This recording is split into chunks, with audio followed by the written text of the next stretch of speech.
और बीजेपी ने लोकसभा चुनाव के लिए 195 उम्मीदवारों की पहली सूची जारी कर दी है। बीजेपी की 195 लोकसभा उम्मीदवारों की पहली सूची में बहुत कुछ संदेश छुपे हैं जो इस बात का संकेत हो सकते हैं कि बाद की सूचियों में क्या होने वाला है।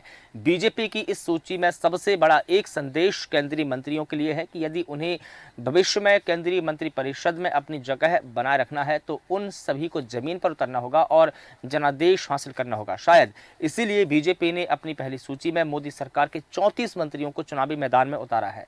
कई मंत्री जो वर्तमान में राज्यसभा सांसद है उन्हें भी बीजेपी ने आगामी लोकसभा चुनाव के लिए उतारने का फैसला किया है। इनमें गुजरात के पोरबंदर से निवर्तमान स्वास्थ्य मंत्री डॉक्टर मनसुख मांडविया, राजस्थान के अलवर से पर्यावरण मंत्री भूपेंद्र यादव, मध्य प्रदेश के गुना से केंद्रीय नागरिक उड्डयन मंत्री ज्योतिरादित्य सिंधिया, राजकोट से केंद्रीय पशुपालन मंत्री पुरुषोत्तम रूपाला, असम के डिब्रूगढ़ से केंद्रीय शिपिंग मंत्री सर्बानंद सोनोवाल और तिरुवनंतपुरम से प्रौद्योगिकी एवं सूचना राज्य मंत्री राजीव चंद्रशेखर समेत कई केंद्रीय मंत्री के नाम शामिल इस सूची में है। वहीं बीजेपी ने अपनी पहली लिस्ट के जरिए उन मौजूदा सांसदों को कड़ा संदेश दिया है जिनका प्रदर्शन उम्मीदों के अनुरूप नहीं रहा है। हालांकि पहली सूची में बीजेपी ने उन सीटों पर फोकस किया है जो कि साल 2019 के चुनावों में हार गई थी।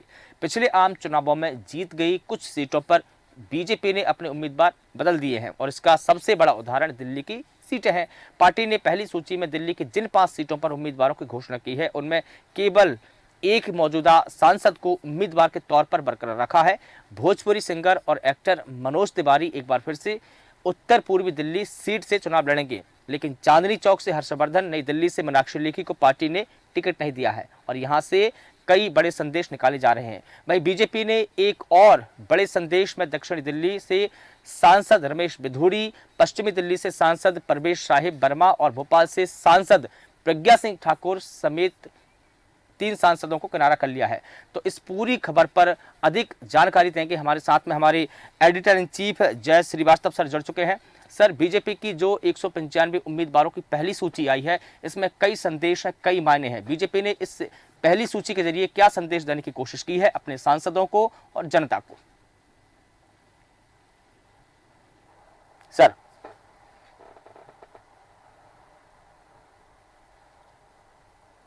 शायद तकनीकी समस्या के चलते हमारा संपर्क सर से नहीं बन पाया है, तो बता दें कि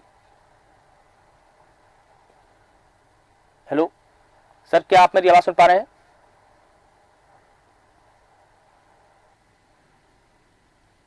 तो बता दें कि बीजेपी ने 195 उम्मीदवारों की पहली सूची जारी कर दी है। इसके कई मायने निकाले जा रहे हैं। कई मायनों में बीजेपी की इस सूची में सांसदों को और जनता को बीजेपी ने कई संदेश दिए हैं। बता दें कि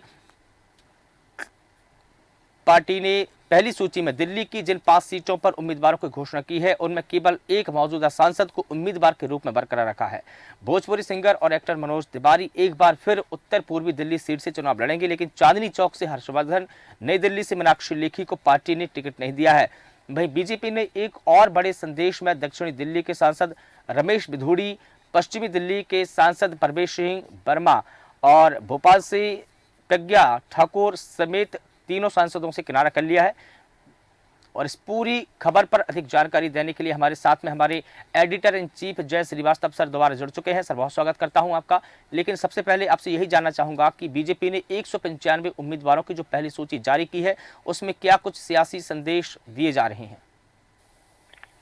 देखिए, भारतीय जनता पार्टी ने जैसे पूर्व अनुमान था वैसी अनुसार टिकटों की अभी घोषणा कर दी है। 195 टिकटों के उम्मीदवार हमारे सामने हैं। लोकसभा में यह देखा जाता है कि ठीक लोकसभा के पहले या आचार संहिता लागू होने के बाद ही टिकट के वितरण अब तक होते आए हैं, लेकिन इस बार जैसे विधानसभा में देखा और अभी लोकसभा में भी हमें देखने को मिला है कि उनको पहले से ही उम्मीदवारों की घोषणा हो गई है। इस उम्मीदवारों की घोषणा ने एक बात तो स्पष्ट कर दिया है कि भारतीय जनता पार्टी बहुत गंभीर है चुनाव को लेके, और कांग्रेस को हमेशा हर मुद्दे पर पटखनी देने वाले बीजेपी इस बार भी बाजी जीत ली है। रहा सवाल उम्मीदवारों के नामों के हैं, इसमें जैसे हम लोग अनुमान लगा रहे थे वैसे ही कुछ लोगों जो वर्तमान सांसद है उनके टिकटों को काटा गया है। जिसमें प्रमुख रूप से भोपाल है, जो प्रज्ञा ठाकुर का टिकट काटकर यहाँ पर विधानसभा हारने वाले एक उम्मीदवार अलग शर्मा को टिकट दिया गया है। जी भोपाल हॉट सीटों में गिने जाते हैं, क्योंकि यहाँ वर्षों से कभी कांग्रेस यहाँ पर जीती नहीं है। जी तो मुझे लगता है कि एक ऐसे सीट जो कांग्रेस की परंपरागत सीट हो, वहां से लड़ने का इनाम जो है अलग शर्मा को मिला है। जी अगर इस 195 सीटों पर जो उम्मीदवारों की घोषणा हुई है, इन पर अगर नजर दौड़ाई जाए तो ये एक अच्छी सूची मानी जा सकती है, क्योंकि अधिकतर लोग देखिए इसी सूची में देश के गृह मंत्री अमित शाह गांधीनगर से और वाराणसी से प्रधानमंत्री नरेंद्र मोदी का भी नाम है। जी तो एक सोची समझी रणनीति के तहत ये टिकटों के वितरण किया गया है। जी फग्गन सिंह कुलस्ते जो मंडला से हार गए थे, उसके बावजूद उनको टिकट दे दी गई है। इसी प्रकार रीति पाठक, उनका टिकट वहां पर काट दिया गया, जो हाल ही में विधानसभा चुनाव लड़ी है। उम्मीद लगाए जा रहे थे कि विधानसभा में जब उनको जीतने के बावजूद मंत्री नहीं बनाया गया, तो निश्चित रूप से हो सकता है कि लोकसभा में उनको मौका दिया जाए। जी एक बात और बताना चाहूंगा कि जो अभी जिन चीजों पर अभी नामों के घोषणा नहीं हुई है, जी जैसे इंदौर, जी इंदौर में एक जो वर्तमान सांसद है वो 5 लाख के आसपास वो जीते हैं पिछले बार, जी और उनको टिकट दिया गया था सुमित्रा महाजन का टिकट काटकर। जी मतलब बहुत कद्दावर नेता, पूरे दुनिया में जो है सर्वाधिक जीतने वालों में से एक नेता, जी सुमित्रा महाजन का टिकट काट के शंकर लालवानी को टिकट दिया गया था। होल्ड किया गया, मतलब वहां पर कुछ गड़बड़ है और वर्तमान जो सांसद है उनका टिकट वहां से काटा जा सकता है। जी बिल्कुल। उम्मीद लगाया जाए थे कि एक जो सिंधी समुदाय के लोग मतलब उम्मीदवार है, ये हमेशा कोई ना कोई लड़ते आए हैं, कहीं ना कहीं से उनको उम्मीदवार बनाते हैं। जैसे भोपाल सीट पर भी जो 2 नाम चल रहे थे, प्रतिभा आडवाणी और बांसुरी स्वराज सुषमा स्वराज की बेटी है, जी लेकिन उनको दिल्ली से टिकट दिया गया है। जी बिल्कुल। और उनको जो टिकट दिया है वो मीनाक्षी लेखी का टिकट काट कर दिया गया है। उनका नाम भोपाल से रहा था कि भोपाल से हो सकता है सुषमा स्वराज, जो कि यहाँ विदिशा से सांसद रही है, तो हो सकता है कि भोपाल से बांसुरी स्वराज को दिया जाए। लेकिन अब सब क्लियर है। शिवराज के लिए चल रहा था कि शायद वो छिंदवाड़ा से चुनाव लड़ाया जाए, लेकिन उनको विदिशा का टिकट दिया गया है और शिवराज चुनाव अभियान में भी लग गए हैं। तो ऐसा लगता है कि जो टिकटों का वितरण किया गया है वो बड़े अच्छे से अध्ययन के बाद ही किया गया है। एक टिकट जरूर चौंकाने वाला टिकट है, वो है आपके झाबुआ और रतलाम के टिकट। जी बिल्कुल। वहाँ जीएस डावर जो है, उनको वर्तमान सांसद है, उनका टिकट काटकर वहाँ अनीता नागर सिंह चौहान को टिकट दिया गया है। हो सकता है ये महिलाओं को एडजस्टमेंट करने के लिए, या जिस पार्टी ने महिला आरक्षण की बात की, उन्होंने ये मैसेज देने की कोशिश की कि महिलाओं को ज्यादा से ज्यादा प्रतिनिधित्व दिया जाए। इसी कारण से वह महिला कोटों में वो टिकट डाल दिया गया है। मुझे लगता है कि ये जो बाजी है टिकट वितरण के मामले में, यह बाजी भारतीय जनता पार्टी मार ली है। पूरे देश में जो 195 सीटों की घोषणा हुई है, एक एक सीट पर जब आप नजर दौड़ाएंगे या अध्ययन करेंगे तो आपको मिलेगा, जहां टिकट काटा गया उसका कारण भी मिल जाएगा, क्योंकि कहीं ना कहीं उनके कार्यकर्ताओं के नेता के प्रति नाराजगी को देखते हुए टिकट काटा गया। जी बिल्कुल। बहुत जगह एडजस्टमेंट करने के लिए उनका टिकट काटा गया। जी बिल्कुल। अभी छिंदवाड़ा रुका हुआ है मनीष, ये एक चौंकाने वाला नाम ये हो सकता है, क्योंकि जिस प्रकार से छिंदवाड़ा को रोका गया है, उससे लगता है कि अभी भी उम्मीद की किरण भारतीय जनता पार्टी के नेताओं को है कि हो सकता है देर सवेर नकुल नाथ भाजपा में ज्वाइन हो सकते हैं, और हो सकता है कि वहां से उम्मीदवार नकुल नाथ भारतीय जनता पार्टी के हो। जी मनीष। जी बिल्कुल सर, चूँकि 5 सीटों पर फिलहाल बीजेपी ने विराम लगा दिया है। एक तो छिंदवाड़ा ही है, इंदौर की सीट है और धार की भी सीट है, लेकिन एक सवाल ये भी है सर यहाँ पर कि जो 195 उम्मीदवारों की सूची जारी हुई, उसमें कई बीजेपी ने संदेश दिए अपने सांसदों को, गुड परफॉर्मेंस वाले जो नेता है, सांसद है, उनको दोबारा रिपीट किया गया है, लेकिन जो विवादित चेहरे थे उनसे बीजेपी ने किनारा कर लिया।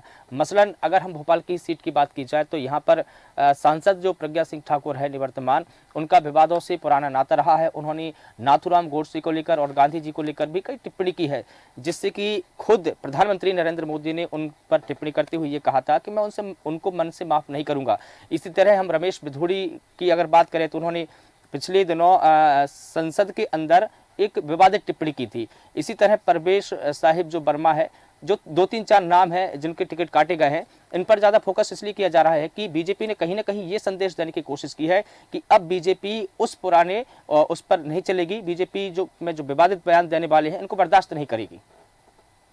देखिए, एक बात मैं आपको स्पष्ट करना चाहूंगा, जैसे कि आपने कहा है कि, लेकिन निश्चित रूप से भारतीय जनता पार्टी को ये सावधानी रखनी चाहिए कि जो विवादास्पद जो व्यक्ति है उनको टिकट नहीं देना चाहिए। लेकिन जहाँ प्रज्ञा ठाकुर की बात है, प्रज्ञा ठाकुर पिछले चुनाव से पहले के अपराधों में उनका नाम जरूर है, लेकिन जब वो 4.25 लाख मतों से दिग्विजय सिंह से जीत हासिल की है, तभी आपको माना जाएगा कि जो दाग था उस पर कुछ वाइटनर जरूर लगा है। जैसे कि मैं आपको एक उदाहरण देना चाहूंगा कि लोकतंत्र में सबसे ज्यादा जो क्लीन चिट मिलते हैं वो है जनता के अदालत में जाकर आप उनका सामना करें और वहां पर विजयश्री हासिल करें।